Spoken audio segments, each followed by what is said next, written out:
Pasok na kami sa dry dock. Doon kami papasok. Yan. Dito yung Estonia passenger. Alalayan kami nitong tugboat para makapasok doon sa dry dock. Kaya angat yung barko mamaya. Pinirmi ko na yung ship line binigay ko sa tugboat. Ito, nakaprepare na rin yung heaving line, 14 starboard. Yun, kakatapos lang dry dock. Ito, ang ganda nitong passenger na ito. 2.4, 2.2. Winter time in dry dock.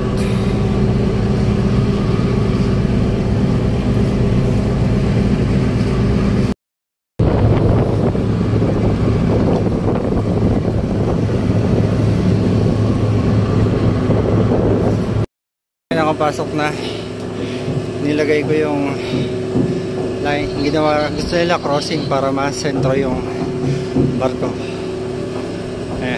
Crossing the line cable. Nilet go ko na rin yung tugboat sa pabor sa proa naman sa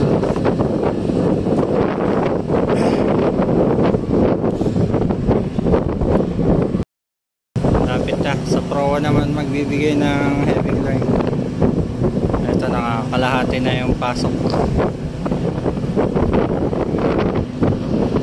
Hinihila pa rin nila kabilaan, port side and starboard, para di sumayad sa dock.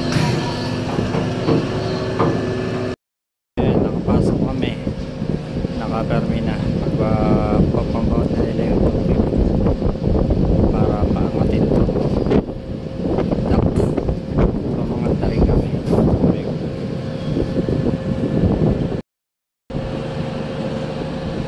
It's dry dock time.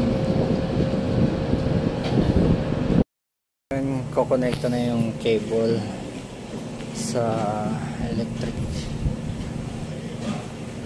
shore cable para sa power namin.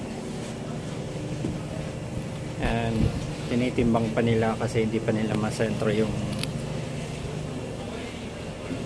barko para pag balas nila ng tubig.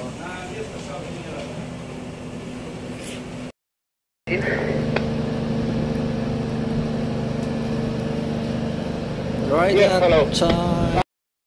When we were still, waiting. Yes, I checked the draft after and then. Dry dock time. It's dry dock.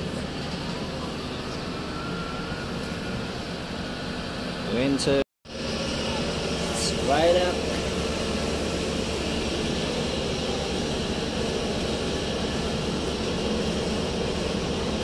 All right.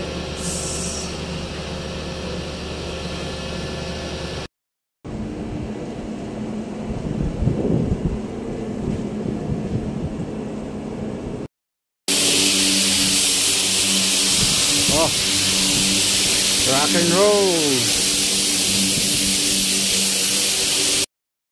Back to work. Coffee time, dry dock.